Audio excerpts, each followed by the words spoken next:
Ya están las grabaciones subidas, los links subidos en... Bueno, es que el video creo que bueno, siempre he tenido esa curiosidad y mejor lo pregunto ahorita. Pero voy a compartir la pantalla completa.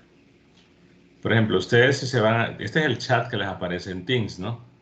Entonces, si ustedes le dan archivos, ahí están las grabaciones. Mi pregunta es si esto les aparece a ustedes y si al entrar a verlos pueden ver o les pide un permiso. O sea, por ejemplo, entran aquí, este es el chat, archivos, y ahí yo sí me asumo que lo pueden ver desde ahí. No sé, que me confirme alguien. A mí no me aparecen las clases. En archivos, a mí tampoco me aparece. Ah, bueno. Sí, a mí Está. aparecen. Pero en otras clases se aparece, ingeniero. En otras Sí, clases se clase aparece. Sí, es En que esta no sé. se supone que lo había configurado para que saliera. Bueno. Por eso les preguntaba, porque lo había configurado. Igual, en todo caso lo subo.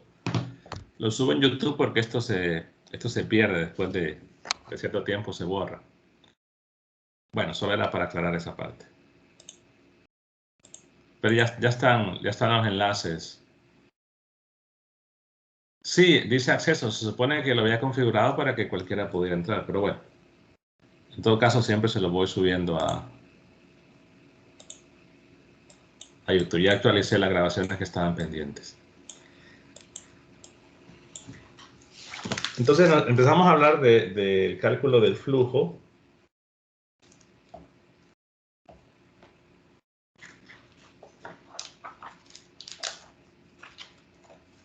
Ingeniero, ¿verdad que lo que vimos ayer, verdad? Por eso es que los transformadores, la entrada no puede ser de corriente directa, ¿verdad? Porque no habría variación en el flujo.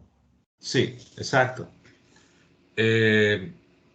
Si se generase de otra forma, si hubiese algún tipo de movimiento o algo así, tal vez. Pero sin un cambio de dirección es la única posibilidad. Que sea una corriente que cambie con el tiempo.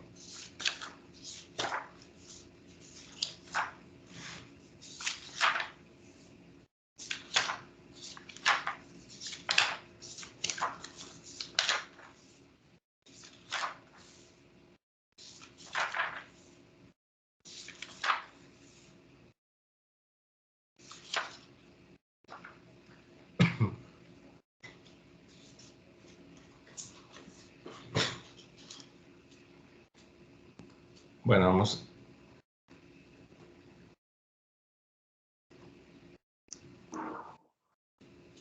Perdón, que hice, consideré todo.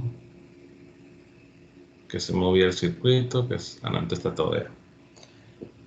En el aula virtual está un problema. Está el dígito 3, está el 3, está el del toroide. Hay como 3 más. Esos son para que ustedes los puedan aprovechar. Existen otro tipo de problemas que el 24 es también, o que los números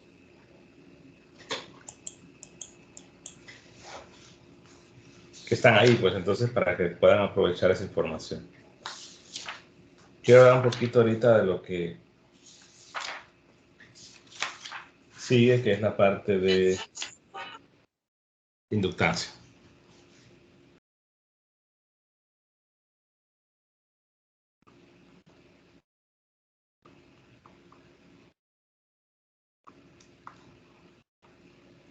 Aquí es el equivalente, ¿no? Justo, y vean que está tan coordinado el libro de Wagner que en ese momento, entre el 21 estamos viendo capacitancia, y es el concepto análogo a inductancia.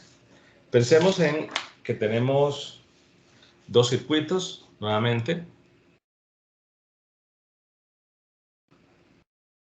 pero que en el caso, a diferencia en el caso de la ley de Faraday, supongamos que cada uno tiene una corriente.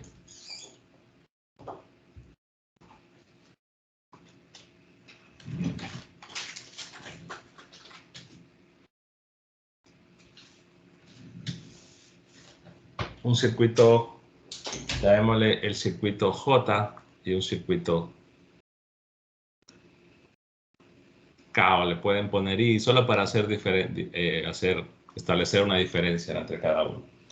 Entonces uno tiene una corriente J, lo tiene una corriente I en cierto sentido, y a partir de una referencia, pues tenemos los vectores de posición del elemento de corriente de cada uno. Pero en este caso, los dos tienen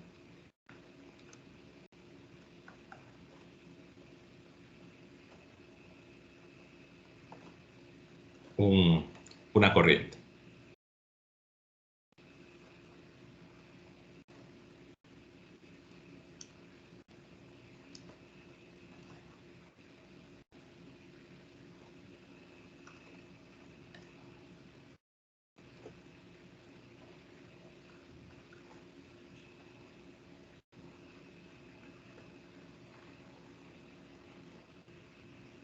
Perdón, dije que le iba a marcar el otro. Hay un sistema de referencia, están los vectores de posición, igual se puede establecer el vector relativo.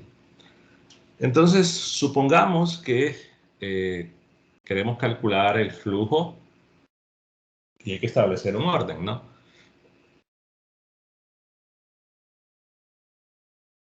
El flujo, por ejemplo, puede ser el flujo que produzca el campo B sobre el interior del circuito K, o sea, el campo B del circuito J sobre el interior del circuito K, o podría ser el flujo del campo B del circuito K sobre otro. Es decir, el flujo del campo que produce uno sobre el otro. O inclusive podría ser el flujo que produce el circuito sobre sí mismo. Al final de cuentas hay que entender que si ya hay una corriente producida por algo, la corriente I y J y la corriente IK, si ya están producidas por algo y tenemos flujo variable, lo que se genera es una corriente adicional. O sea que la ley de inducción de Faraday, si hay flujo variable en el tiempo sobre cualquiera de los dos circuitos, automáticamente habría un incremento, bueno, una variación en la corriente. Podría ser incremento, podría ser reducción, dependiendo de la dirección. Es decir, que podría haber una contribución en cada uno de una corriente inducida en la dirección de acuerdo a la ley de Lenz, pero eso es un fenómeno que es combinar lo que ya se conoce. Entonces, imaginemos que vamos a calcular el flujo que produce el campo B del circuito J sobre el circuito K. Entonces, esto sería, de acuerdo a lo que ya vimos, la integral del campo B producido por el circuito J y un producto punto, el diferencial de área del circuito K. Repito, flujo del campo J sobre el circuito K, y si yo digo el flujo de el campo del circuito K sobre el circuito J, la variante sería que es el campo B producido por el circuito K y el diferencial de área es el del circuito J. En principio, las dos expresiones no vemos similitud. Los flujos, así como están, no podemos asegurar que son iguales, porque los campos, en principio, el campo B de cada uno puede ser diferente y la superficie en la que integramos, que es la superficie del circuito K y aquí la superficie del circuito J, puede ser diferente. En todo caso, sabemos que el flujo magnético, me faltó la M ahí de magnético, el flujo magnético se puede escribir como una integral del campo A, la circulación del campo A. En este caso es el campo A producido por el circuito J, punto el diferencial de línea del circuito K, y en la otra lo mismo. El campo A del circuito K multiplicado por el diferencial de línea del circuito J. Aquí sería la integral sobre el circuito K y aquí sobre el circuito J. Si nosotros recordamos la definición del campo A, que era mu sub 0 sobre 4pi, ese es el circuito A producido por el campo A producido por el circuito J. Entonces sería una integral sobre el circuito J del elemento de corriente, que es el IJ por el diferencial de línea del circuito J entre un R. Y que ese R le puedo poner RJK, porque este campo A es el que produce el circuito J en el punto K. Es decir, en el punto sobre el contorno, sobre el circuito más bien, del otro. Por eso aparece un RJ, porque claro, como es una integral de línea, recordemos que en integral de línea el campo se evalúa sobre la línea donde estoy integrando. Entonces, ese es el campo en un lugar arbitrario o en un lugar cualquiera del circuito J. Lo mismo puedo hacer en el otro. La expresión podría ser igual y puedo meter, digamos, toda esa definición en la parte del flujo. Y lo que tenemos acá es que esto sería igual a mu sub 0 sobre 4pi. Hay una integral sobre el circuito K, una integral sobre el circuito J. Ahí tenemos un producto punto, ¿verdad? Y en ese producto punto tendríamos la corriente J, el diferencial de línea J, punto diferencial de línea K, sobre el RJ en el punto K, y el otro, mu sub 0 sobre 4pi,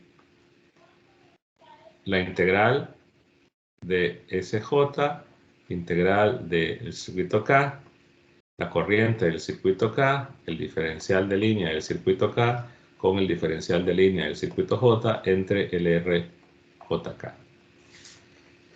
Entonces, notemos que los vectores, la distancia aquí R, hacemos referencia en el primer caso cuando queremos calcular el campo del circuito J sobre donde está el diferencial del circuito K, porque queremos el campo A ahí. Entonces ese sería el RJK, el vector, pero va en esa dirección. Y si yo quiero el campo A que produce el circuito K sobre el circuito J, entonces tendría un vector que va de elemento de corriente a elemento de corriente, pero que la dirección sería diferente, distinta. Pero como aquí estamos hablando de magnitud, entonces aquí quizá le debería poner JK o KJ. Como estamos hablando de la magnitud, porque la definición del campo A es magnitud, entonces estos vectores son iguales.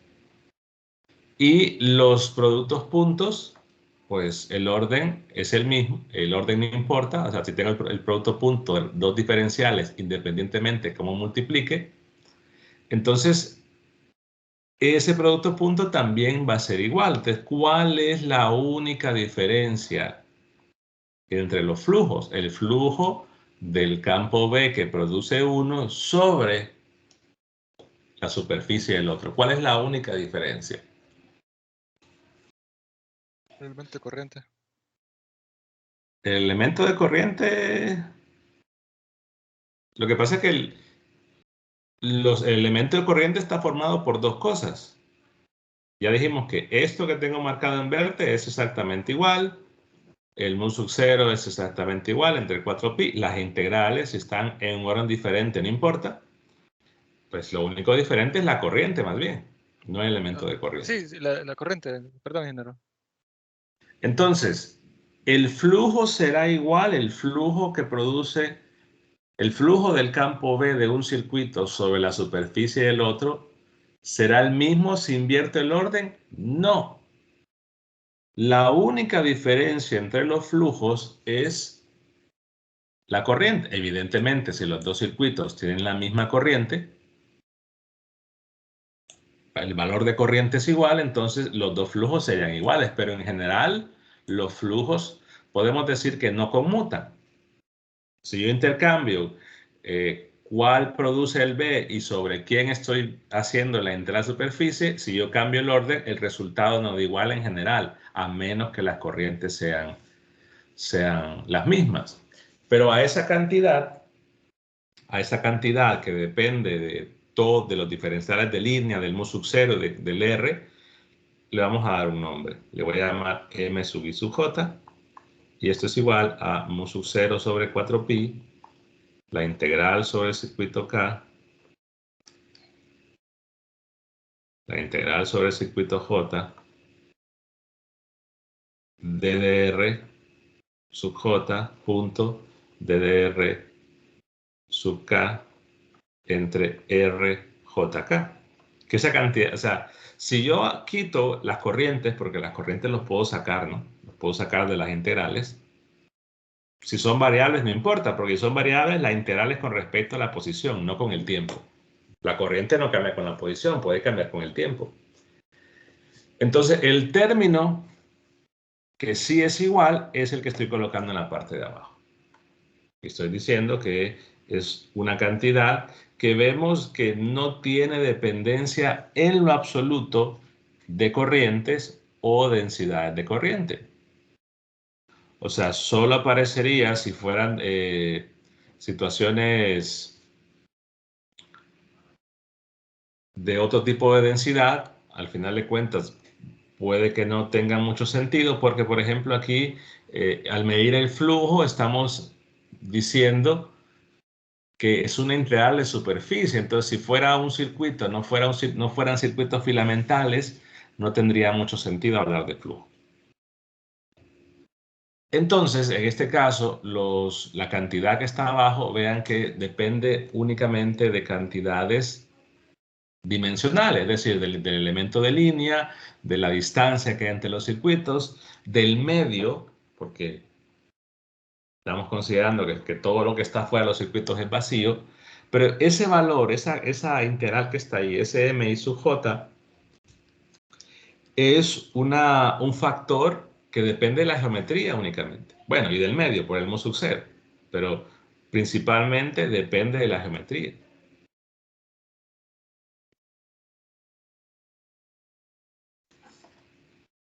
Y del medio. Lo del medio quizás es por el mu sub 0. Habrá que ver si hay un medio que no sea vacío, qué va a suceder. Pero eso lo vamos a ver más adelante. Y esto es análogo completamente a la capacitancia, ¿no? Análogo en el sentido porque la capacitancia era una cantidad que dependía de la geometría de la distribución.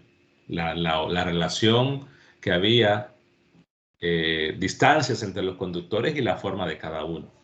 Entonces, el flujo del circuito J sobre el circuito K se puede escribir entonces como la corriente del circuito J multiplicado por, perdón, aquí le puse IJ, sería,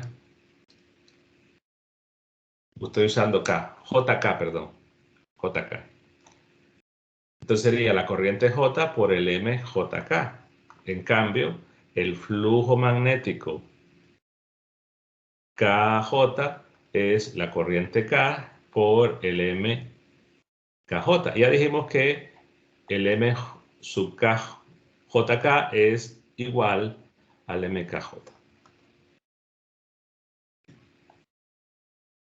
Son cantidades iguales, es decir, lo que comentaban antes, ¿no? La única diferencia en los flujos es la corriente.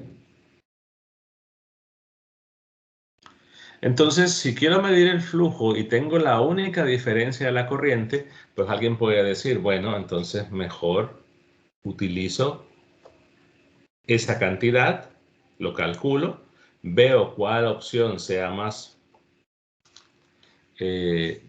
digamos, en este caso, puedo calcular el flujo con el campo B, pero si puedo calcular en este caso esa cantidad que solo depende de la geometría, es ventaja porque no hay efectos de corrientes o de elementos de corrientes, etcétera, sino que es una integral que depende de la geometría únicamente, es un factor geométrico. Entonces, en muchos casos es más simple determinar ese factor geométrico y después el flujo a qué hacer de la forma, digamos, tradicional a partir del campo B.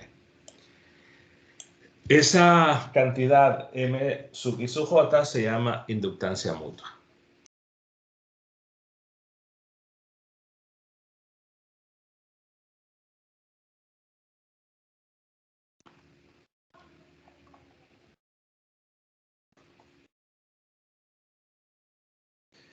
Particularmente, si recuerdan, el concepto de capacitancia es algo diferente, ¿no?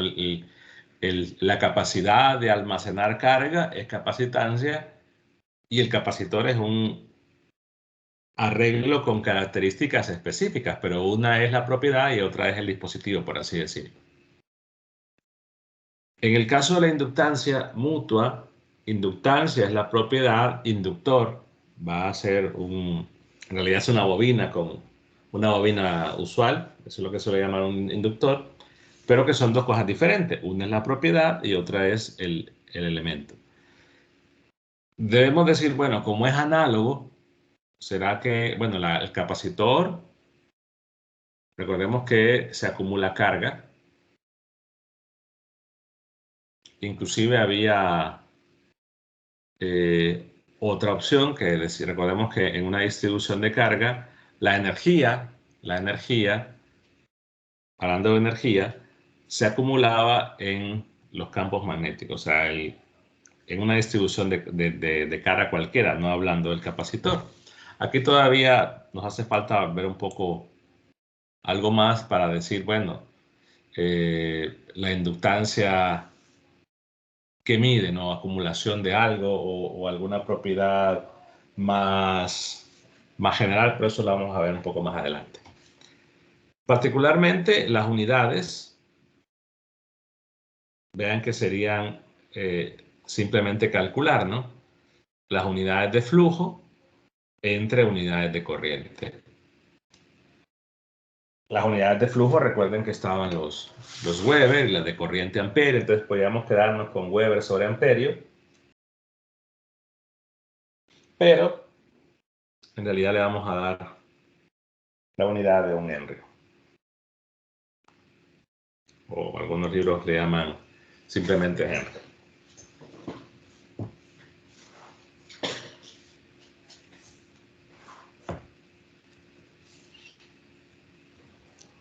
Eso es ver el flujo independientemente de cualquier fenómeno de inducción. Hablando de la ley de Faraday, ¿no? Para que se pueda dar un fenómeno de inducción, lo que comenté al inicio es que tendría que ser esas cantidades variables en el tiempo. No se trata, y creo que ha habido varios que han estado haciendo esa pregunta con la ley de Faraday, en el caso de la ley de Faraday no se trata de tener un flujo positivo o negativo, el flujo puede tener cualquier signo, eso no tiene relevancia. Se trata de que esté cambiando con respecto del tiempo. Entonces, si el flujo está cambiando con respecto del tiempo por cualquier situación, y ya hemos mencionado todas las posibilidades, entonces tendríamos una corriente inducida. Y esa corriente inducida en el otro circuito que ya tiene una corriente, pues sería sumarle otra corriente, ¿no? Aparte a la que ya está. Sumarle o restarle, al final de cuentas tendríamos el fenómeno dependiendo de que si el flujo está aumentando o disminuyendo. Pero lo que va a producir entonces la variación del flujo con respecto del tiempo es una modificación en este. Imaginemos que solo la corriente 1 cambia con el tiempo y que no hay modificación de distancia ni que se están moviendo uno respecto del otro. Entonces, si la corriente 1 la cambia con respecto del tiempo, se va a inducir una corriente directamente en el otro por la variación del flujo, que puede tener un sentido u otro y puede tener una variación en esta corriente I sub K. porque habría la otra, sería la que había inicialmente generada por lo que sea que la esté produciendo, y habría la corriente inducida. Lo mismo podría suceder si tengo el efecto contrario, ¿no? Que la corriente K cambia con el tiempo, pero si las dos cambian con el tiempo,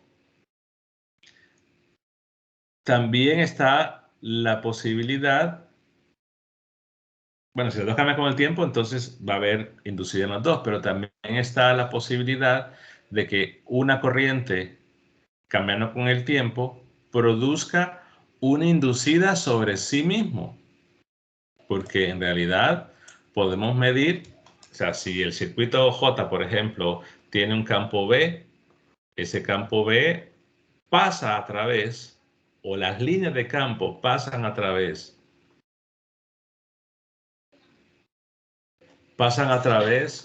de el área, y si el campo B cambia con el tiempo, entonces hay una corriente inducida. Y por lo tanto, esa corriente inducida va a buscar cambiar ese valor que hay. Y esa es en general la idea principal del inductor, que se va, por así decirlo, autorregulando su corriente, buscando, porque recordemos que la ley de Lenz dice que la corriente inducida busca balancear el flujo. Entonces, el inducido sobre sí mismo produce un cambio en la misma corriente que tenemos. Entonces, esa corriente va a cambiar. Claro, dependerá de un montón de cosas. Ya vamos a ver en el caso de cuando hablemos del inductor. Si pensamos en la FEN, en la FEN inducida, tendría que haber, repito, una variación en el flujo. Y recordemos que la FEN inducida, en cualquiera de los casos, digamos que me refiero a la FEN inducida cuando estamos calculando o cuando vemos el flujo del campo del circuito K sobre la superficie del circuito J. Eso sería menos la derivada del flujo magnético del campo del circuito K sobre la superficie del circuito J con respecto al tiempo. Pero como ese flujo está en términos de la corriente y la inductancia mutua, tenemos menos. Y claro, la inductancia mutua, si consideramos, ojo, que las distancias o que la forma del circuito no se altera y que las distancias relativas entre ellos tampoco se altera, entonces evidentemente la inductancia mutua va a ser una constante, no depende del tiempo, ni de la posición, porque ya hemos enterado la posición.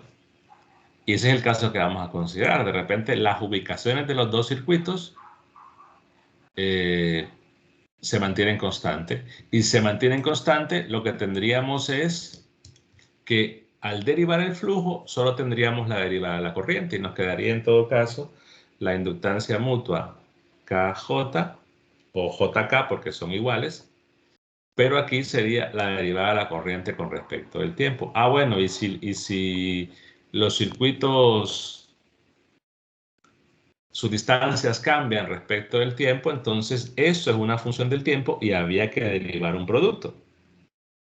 Y agarramos ese producto y se deriva. Pero si consideramos, voy a ponerlo así, para m sub j una constante, la relación de abajo es válida. Si no, la derivada tendría que aplicarse a ese producto. Y si hago la otra FEN inducida, en el caso del flujo del campo B del circuito J sobre la superficie del circuito K, es la derivada del flujo de J sobre K con respecto del tiempo, sería en todo caso el mismo valor y la derivada de la corriente del circuito J. Entonces, en este caso, notemos que medir la FEN inducida podría, en teoría, entre comillas, podría ser más simple. ¿Por qué razón? Porque solo es ver la razón de cambio de la corriente. Ojo, si la inductancia mutua es constante, es decir, los circuitos no modifican su forma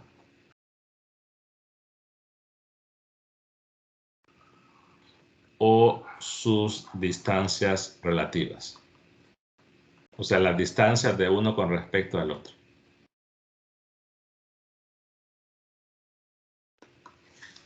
O sea que los circuitos se podrán mover, pero si se mueven juntos y la separación que hay entre ellos, la orientación que hay entre ellos se mantiene, las ecuaciones que tenemos son válidas. Entonces sería una alternativa diferente para poder calcular la fe inducida. Y es lo que la mayoría recordará en el caso de circuitos, ¿no? Que el voltaje en un inductor es menos L la derivada de la corriente del inductor. Pero es una propiedad aquí no solamente para el inductor, para la bobina, sino para cualquier par de circuitos con la forma arbitraria. Sucede entonces que como hablamos de que MKJ se puede ver como una interacción entre los dos, entre la geometría de los dos, también se puede ver en el caso de que interactúe con el mismo. Y hablamos de esa posibilidad, ¿no? Calculando el flujo del campo B que produce un circuito sobre el área encerrada por el circuito que lo produce. Entonces, en ese caso, vamos a utilizar la letra L, si hablamos del circuito K, o si es del circuito J, sería la LK o L1 o L2, pero ya la L se va a dejar en cualquiera de los dos casos. Si hago referencia a uno o el otro, no importa, solo decimos simplemente L. Y esto es la autoinductancia.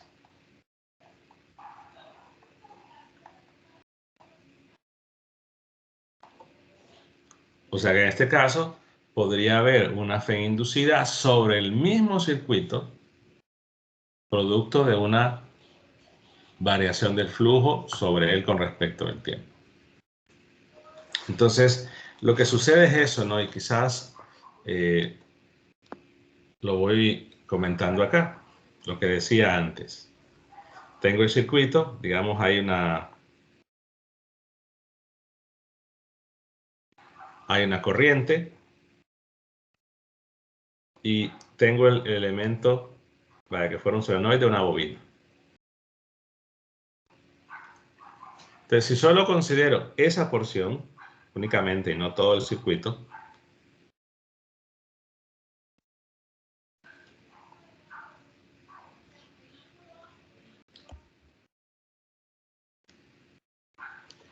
cuando la corriente pase, y repito, me quedo únicamente con el solenoide o con la bobina. Voy a dibujar aparte.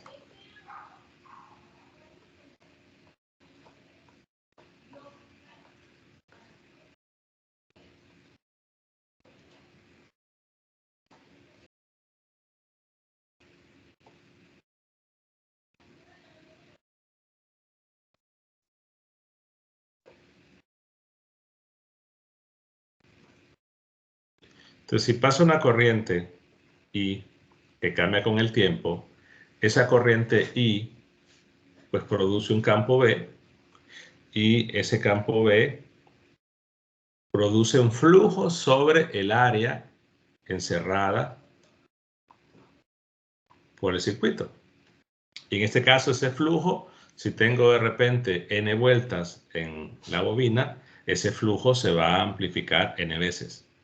Pero es decir, es la corriente que pasa por esa porción del circuito, se produce un campo B, hay un flujo sobre el mismo circuito y si el flujo varía con el tiempo tendríamos una corriente inducida o una corriente, si lo quieren decir así, autoinducida. Entonces, esa corriente autoinducida lo que busca, recordemos, es un balance. Un balance en el sentido de que si el flujo está aumentando, esa corriente produce un campo B cuyo flujo disminuye. Entonces, ¿qué va a suceder? Que esa corriente va a poder decirse opuesta. Pero si nos concentramos únicamente en la, ¿cómo decirlo? En esa porción, no en todo el circuito, entonces lo que va a producir es un cambio en la corriente, ¿no? O sea, cuando viene una corriente aquí, por el fenómeno de inducción hay una corriente diferente, entonces el valor de corriente cambia respecto de un punto a otro.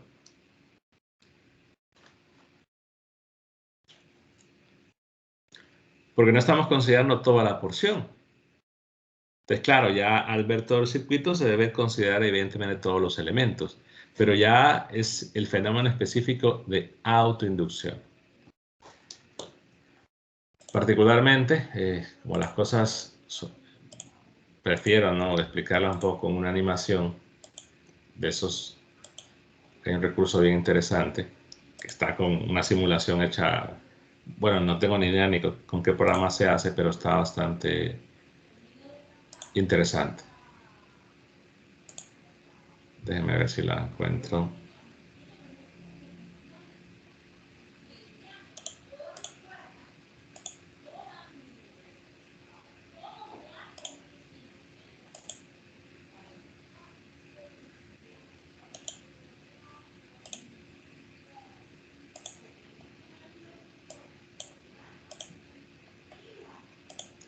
O a veces encuentro animaciones y creo que no coloco los enlaces.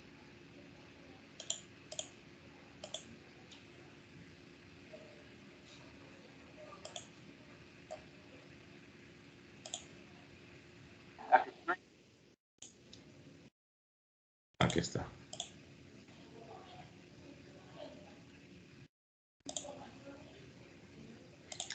Voy a ponerla ahorita, solo son... Ah, no, son 8 minutos. Voy a poner el enlace. Está en el aula virtual, pero coloco el enlace para que ustedes lo vean después. Más o menos la idea principal de lo que acabo... Pues ahí queda mucho más claro eso. Ahora veamos qué sucede si hay una corriente constante. Si hay una corriente constante, sucede entonces que al haber una corriente constante, el campo B no depende del tiempo. Pero entonces si nosotros abrimos el circuito en un intervalo determinado, esa corriente cambia en un momento, cambia instantáneamente, ¿no? Al abrir el circuito tendríamos un valor I, al cerrar el circuito hay un valor I, al abrirlo tendríamos un valor 0. Entonces, hay un cambio instantáneo y ese cambio justamente produce un B que está cambiando con el tiempo. Entonces, esa situación de abrir el circuito al tener una corriente variante con el tiempo también va a producir una corriente inducida que, repito, va a buscar contrarrestar, ¿no?, lo que ocurra con el flujo, que sea que está aumentando o disminuyendo. Lo que sucede es que al final de cuentas, una de las cosas que no se hace en sus cursos de circuitos es que de repente si hay otros elementos, por ejemplo, podrían haber inductores, fuentes, al final de cuentas, los campos que se produzcan en un elemento, esos campos afectan a otras cosas, ¿no? Y la situación puede generar otras consideraciones, que el mismo campo B que produce un inductor afecta a otro, o afecta a algún capacitor, o a cualquier elemento que tengamos agregado en el circuito. Entonces, una de las cosas que se hace es no considerar los efectos de un solo con los demás. Entonces, comentando a eso, hay otra... a ver si las encuentro. Las corrientes parásitas, ingeniero. Sería, ¿va? No, eso es un poco diferente. Bueno, tiene que ver. Sí, es un efecto disipativo que hay. Pero ahora voy a buscar. En realidad sí había un enlace. Ya vamos a dar un poquito de tiempo de lo que es lo que se llama en realidad corriente parásita. Pero no se considera en el curso del circuito. Lo que pasa es que, claro, si la frecuencia es baja, porque creemos que particularmente son corrientes senoidales, 50 Hz o 60 Hz, entonces una frecuencia baja, los efectos que se pueda tener sobre otros elementos son bien pocos y no hay, digamos, problema al aplicar una ley de voltaje, una ley de corrientes, pero hay fenómenos, repito, más generales con corrientes, con frecuencias altas que eso ya no funciona. ¿Qué es? Voy a que lo voy a ver mañana, pero ¿a qué me refiero con una corriente parásita? O en general, cuando no aplicado directamente a un circuito, pero son llamadas corrientes también de Eddy o corrientes de Foucault.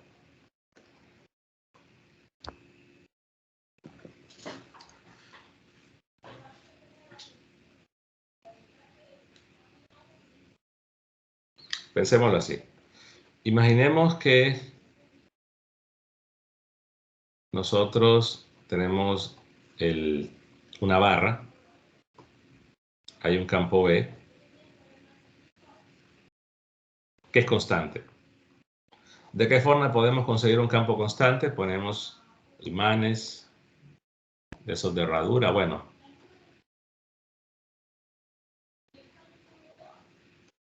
Bueno, ni tan herradura, pero ponemos el imán de forma que tenga esa manera y el campo B en una distancia muy cercana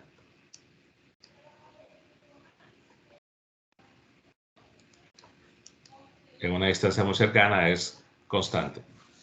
Digamos, aquí va, lo coloco hacia arriba y la barra se mueve. Y que cierre el circuito. Entonces, si la barra se mueve por alguna razón mecánica diferente, perdón, se corrigió solito. Ahí. Si la barra se mueve por una situación mecánica diferente,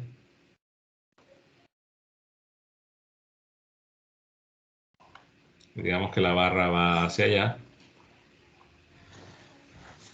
el campo B es constante, entonces podemos ver la dirección de la corriente inducida, cuál va a ser el movimiento de la carga de dos maneras, ¿no?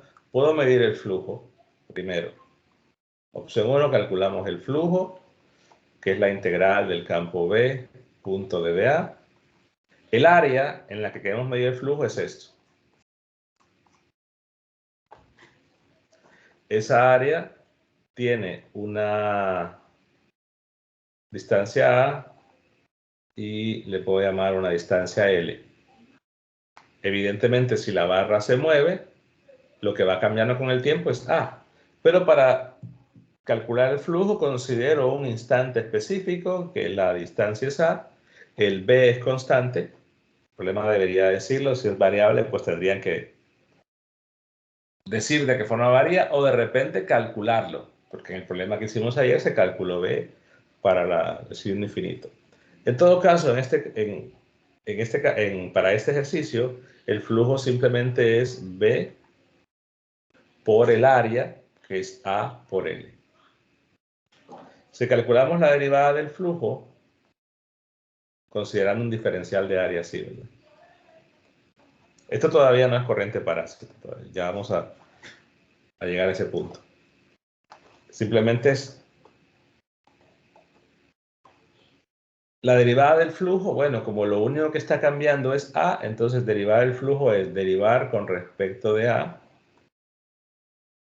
y luego derivar A con respecto del tiempo, pero la derivada de A con respecto del tiempo es la velocidad. Por lo tanto, si yo derivo, si reemplazo todo y hacemos el cambio, quedará B por L por B. Tenemos entonces la derivada del flujo, que es una cantidad positiva. La F inducida sería el negativo de eso. Entonces, evidentemente, el flujo, esto al ser positivo, lo que quiere decir es que el flujo está aumentando. Entonces, la F inducida por la ley de Lenz se opone a eso. ¿Cuál sería la dirección de la corriente inducida? Bueno, como lo comentaba ayer, ¿no? La opción más rápida de verlo es si la F inducida tiene signo negativo, entonces el sentido de la corriente inducida es opuesto a el sentido de la línea que coincide con la área de la mano derecha. Entonces, para este problema, el sentido o la orientación que coincide con la área de la mano derecha sería esta, ¿no?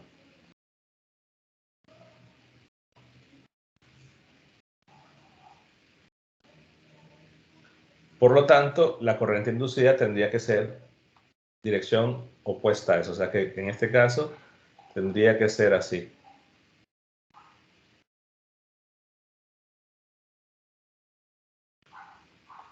En otro color más bien.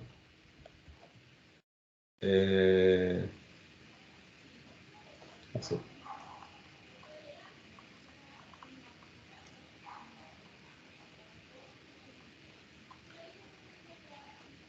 Y eso también hay unas simulaciones bastante interesantes que hay un video donde está explicada la simulación que les recomiendo que lo puedan ver.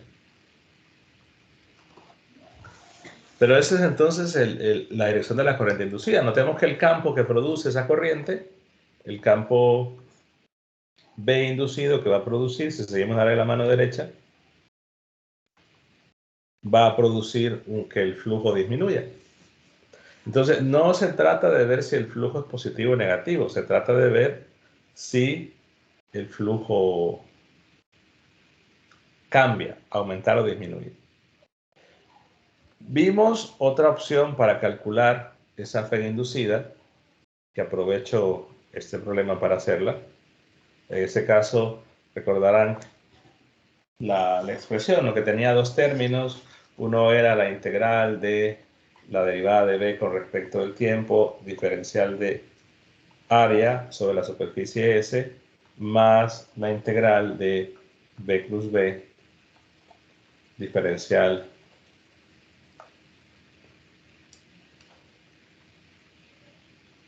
de línea sobre la...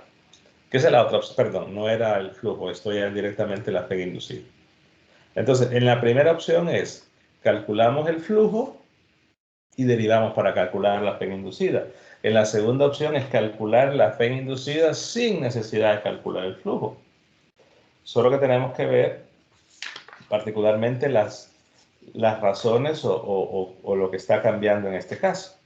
Como el campo B es constante, esto es cero. Y lo que tendríamos acá es un producto cruz, el B cruz B,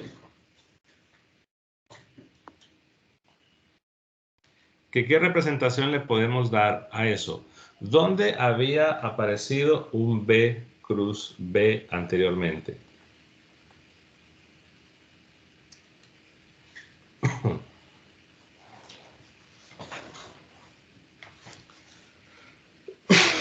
Perdón.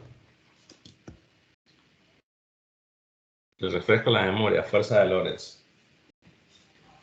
Si ustedes recuerdan, en la fuerza de Lorentz era la fuerza eléctrica, que era Q por E, más la fuerza magnética sobre una carga puntual, que era... Entonces, al final de cuentas, esto es una fuerza magnética. Y esto se podría ver como un campo, por analogía, ¿no? Por analogía o por unidades, se puede ver como una especie de campo E, que es el que llamamos usualmente la F de movimiento.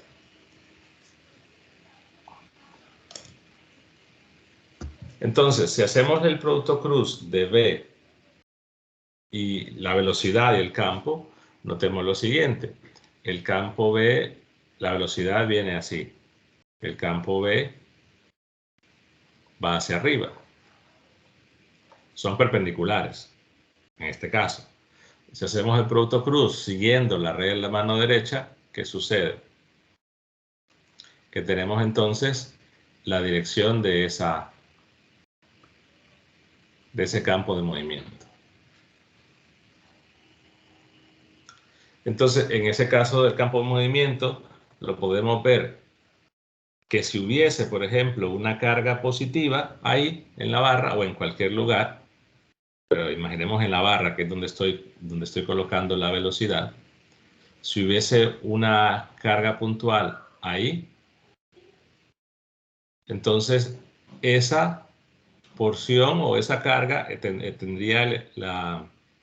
actuaría sobre él un campo en esa dirección y por lo tanto se movería en ese sentido, si hubiese una carga positiva, porque recordemos que la dirección del campo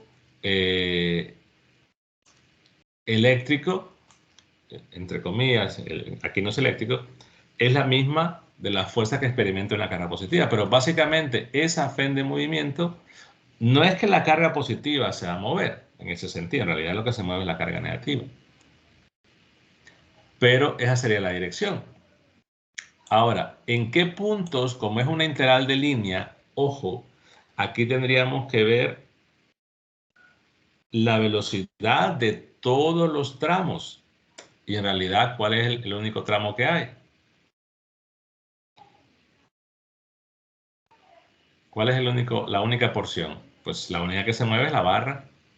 Entonces, la integral de línea en las porciones restantes que no forman la barra, la velocidad es 0. La velocidad sería 0. Entonces, hacemos el producto cruz, ¿qué quedará? B por L y B. Ahora, con la dirección habrá que ver los ejes, ¿no? Esa parte se debe tomar en cuenta, los ejes. Porque, por ejemplo, si este fuese, digamos, lo voy a poner así.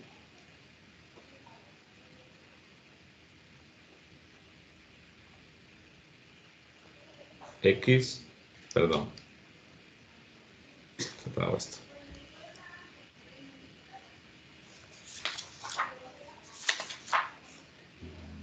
Si lo tomamos en el plano XYZ sería Y, ¿verdad?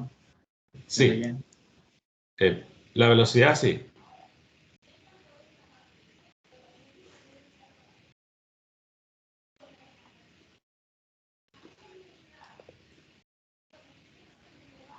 En dirección de Y nada más.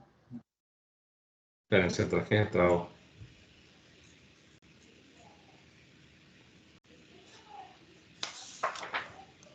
Voy a esperar, si no voy a...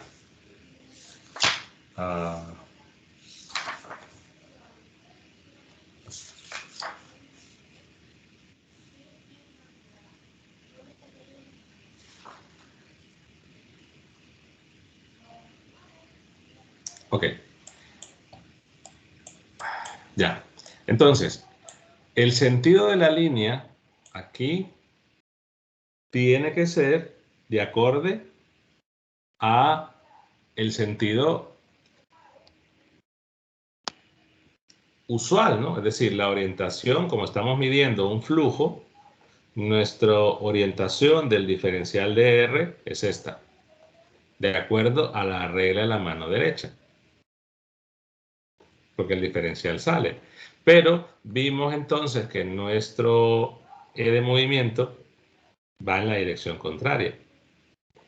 Entonces, como hay un producto punto y únicamente en esta parte de la barra es que tengo velocidad, entonces al hacer el producto punto, pues queda un negativo y solo nos quedará el BLB. O sea, para las integrales de línea se sigue la orientación de la regla de la mano derecha. la interpretación que di de la de la corriente inducida es contraria a esa, pero son dos cosas diferentes. Solo es en el tramo S porque es en el único tramo que se está moviendo. Entonces vemos lo que decía en la parte inicial, la parte de antier. Una es calculo el flujo y lo derivo, y la otra es calculo la fe inducida sin calcular el flujo y obtenemos la misma historia. Eso todavía no es una corriente parásita. En todo caso, ya es la hora. Voy a dejar que vean el video. Voy a obligarlos a ver el video. Está creo que es el 10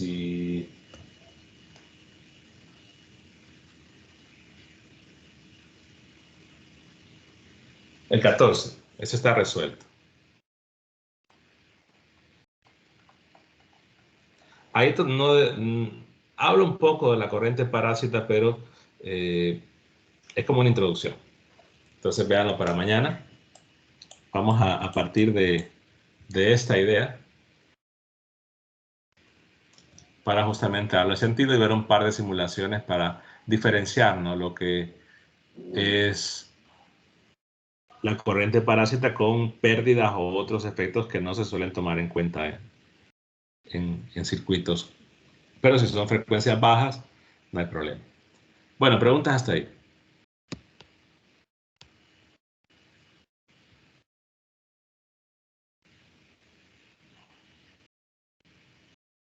En realidad el título todavía no debería ir acá, ¿no? Este es solo una introducción.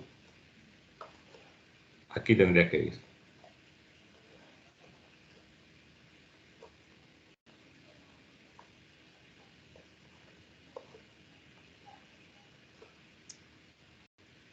¿Preguntas?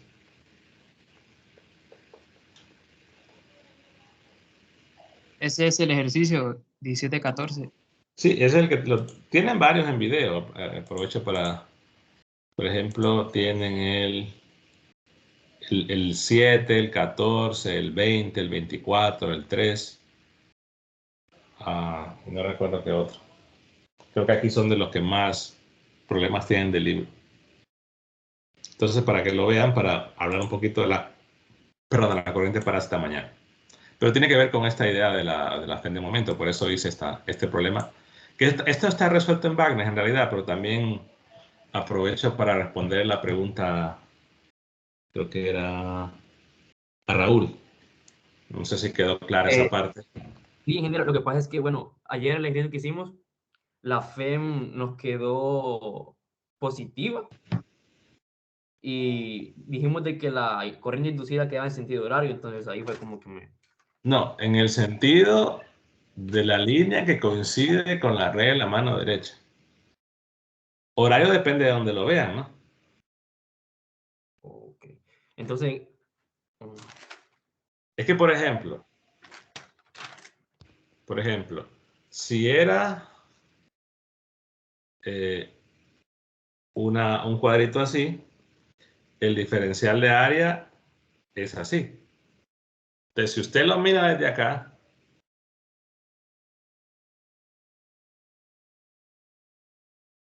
el que daba negativa, creo, la fe en... Entonces, si usted lo ve desde acá, el diferencial de área que coincide con la red de la mano derecha es este. Horario dependerá. Si usted está atrás, lo va a ver en el sentido horario. Si usted está aquí, lo ve en el sentido antihorario. Pero es marcar el sentido de la línea que coincide con el diferencial de área. Ahí depende de donde lo vea, ¿no? Si lo ve desde acá, es antihorario. Si lo ve desde acá, es horario. Entonces, independientemente de eso, si la fe inducida es negativa, entonces va a ir en el sentido contrario a la orientación que coincide con el diferencial de área. Si la fe inducida es positiva, entonces va a coincidir con la orientación de acuerdo a la regla de la mano derecha que coincide con el diferencial de área. Sí, entonces yo que tomé mal, o sea, es decir, no sé por qué ayer tomé la dirección sentido horario del diferencial de área, entonces en ese caso fue donde No sé, No. cuando leí, me quedé como que, ¿qué pasó? Y pues eso les Es preguntaba, pues, la regla de la mano derecha que coincide con el diferencial de área, así. Pero lo sí, de horario y antihorario, por ejemplo, si ustedes en examen me dicen la dirección es horaria y antihoraria, ahí yo quedo perdido porque ¿visto de quién? Ahí hay dos, si lo ven de frente, lo ven de atrás. Entonces, es mejor, por eso se dibujan, no tratar de decir horario, a menos si querían horario o antihorario, pero especificar de dónde lo están viendo, ¿no? Para, visto desde el eje X positivo o de la parte negativa del eje X. Bueno, entonces les queda ese. Igual hay varios problemas resueltos que yo recomendaría que los vean. Aunque me interesa para mañana el 14. Bueno, si no hay preguntas, nos vemos mañana entonces. Buenas noches. gracias, ingeniero, buenas Buenas noches. noches, buenas noches. Buenas noches.